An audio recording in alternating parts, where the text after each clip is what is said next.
आप सभी को मेरा प्रणाम। आज कर्म योग का सार जानेंगे। भगवद गीता में भगवान श्री कृष्ण परमात्मा ने कर्म योग के बारे में कहा है। कर्म दो प्रकार के होते हैं, सकाम कर्म और निष्काम कर्म। सकाम कर्म में भावना में कर्म की इच्छा फल अपेक्षा होती है। इससे मन में राग द्वेष असूया लोभ मोह मद मत्सर जन्म मरण दुख चिंता उत्पन्न होती है। निष्काम कर्म निष्काम भाव से ईश्वर के समर्पण भाव से आसक्ति रहित होकर परिशुद्ध मन से कर्म करने से अंतःकरण में विषय की वासना और अहंकार का नाश होकर आत्मज्ञान प्राप्ति होने से सभी बंधनों से मुक्त होकर मनुष्य को अभ्युदय तथा निश्रेयस की प्राप्ति होती है। हमारा कर्म ही हमारा भाग्य तय करता है। कैसे कर्म होता है वैसा ही फल मिलता है। कर्म से व्यक्ति की पहचान होती है। तुम्हारा कर्म करने में ही अधिकार है, फल में नहीं। इसलिए तुम कर्म फल की वासना इच्छा वाले मत बनो और कर्म को छोड़ देने का भी विचार मत करो।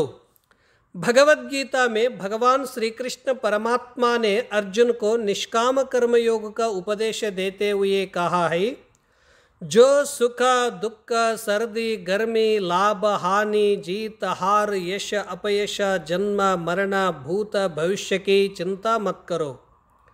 मन बुद्धि चित्त ईश्वर को समर्पित करके सदाकाल कर्मयोग में लीन रहते हैं, वही सच्चा निष्काम कर्मयोगी है।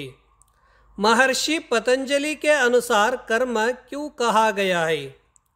जो व्यक्ति अष्टांग योग साधन सिद्ध कर लेता है वह सब प्रकार के क्लेशों से छूट जाता है। अनेक प्रकार की शक्तियां प्राप्त करके अंत में कैवल्य प्राप्ति होती है। निष्काम कर्मयोग का सिद्धि से किसी भी प्रकार का संदेह नहीं होता है।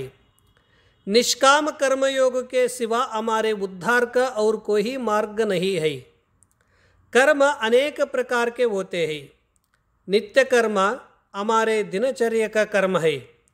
नैमित्तिक कर्म शुभ अवसर पर किए जाने वाला कर्म है। काम्य कर्म अपना मकसद प्राप्त करने के लिए कर्म है।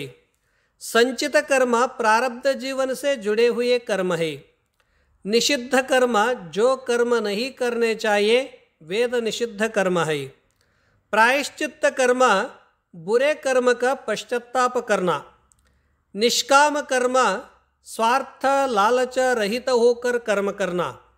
इस कर्म से स्वयं का उद्धार होकर समाज और राष्ट्र की उन्नति होती है। मनुष्य को स्वयं पर नियंत्रण न होने से भविष्य में बहुत बड़ी समस्या का सामना करना पड़ता है। जैसे कि विषयों का चिंतन करने वाले उन मनुष्य की विषयों में आसक्ति हो जाती है। आसक्ति द्वारा विषय की कामना उत्पन्न होती है। कामना में विघ्न उत्पन्न होने से क्रोध उत्पन्न होता है। क्रोध से विवेक और सहनशीलता नष्ट हो जाती है और बुद्धि भ्रमित होकर ज्ञान का नाश हो जाता है। इससे मनुष्य का पतन हो जाता है। शास्त्र विहित कर्तव्य कर्म करने से चित्त शुद्धि, प्रसन्नता प्राप्ति, इंद्रियों पर विजय, ईश्वर की कृपा, पुरुषार्थ सिद्धि, आत्मसंतुष्टि, सभी जीवों पर दया, समस्त मानव कुल की अभिवृद्धि के लिए सकारात्मक चिंतन करने वाले महापुरुष है। योगः कर्मसु कौशल्यम। ज्ञानी पुरुष समबुद्धि होकर पुण्य और पाप दोनों को इसी लोक में त्याग कर समत्व रूप में रहकर उत्साहपूर्वक मन लगाकर कर्मयोग करते हैं। मनुष्य जीवन में कर्म सर्वोपरि है। जब तक जीवन है तब तक कर्म करना ही चाहिए। आत्मज्ञानी लोक संग्रहार्थ के लिए कर्म करते हैं। प्रकृति द्वारा निष्काम कर्म समस्त जीव जंतुओं को समान रूप से होता है। इसी प्रकार महापुरुष भी समाज की भलाई के लिए निष्काम कर्म करते हैं। इस कर्म को देव कर्म भी कहते हैं। आज का विषय संपन्न हुआ।